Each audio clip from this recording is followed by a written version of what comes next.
Allora, prima di tutto volevo chiederle, nella maggior parte dei suoi film, il sogno ha sempre una, come si dice, una certa importanza.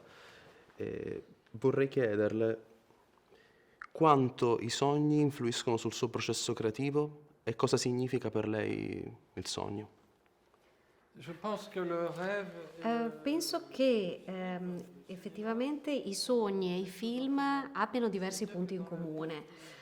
La vita che noi viviamo in tutti i giorni non è fatta di scene tagliate e tutte poi rimesse insieme, ma è ovviamente una continuità di esperienze.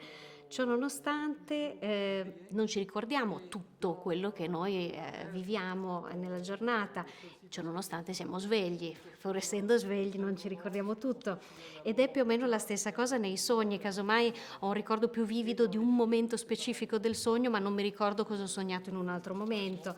E anche nei film penso che questo sia valido perché vedo un film ma mi ricordo meglio determinate scene rispetto ad altre. Non c'è la necessità nemmeno quando si realizza un film di filmare tutte le transizioni tra una scena e l'altra. E quindi forse addirittura siamo in grado di vedere i film proprio perché sogniamo, chi lo sa. donc fragmenté. La mia seconda domanda riguarda la scelta di cast a proposito di Pierre Niney come Mark Becker. Cosa lo ha, perché l'ho scelto fondamentalmente? Je voudrais vous demander pourquoi vous avez choisi Pierre Niney comme protagoniste.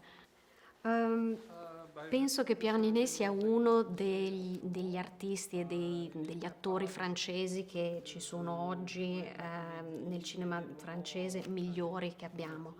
È capace di ricoprire ruoli drammatici come anche ruoli di commedia in modo ottimale.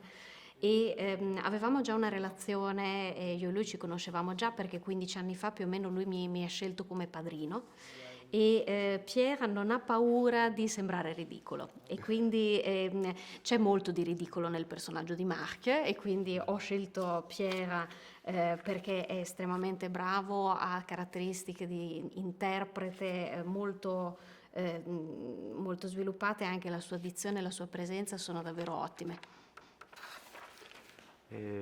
La mia terza e ultima domanda è, leggendo i trivia dell'Internet Movie Database, IMDb, risulta che lei ha un rapporto molto significativo con Le Voyage en Ballon di Albert Lamouris. Le vorrei chiedere se andrebbe insomma di dirci perché è un film importante per la sua educazione cinematografica.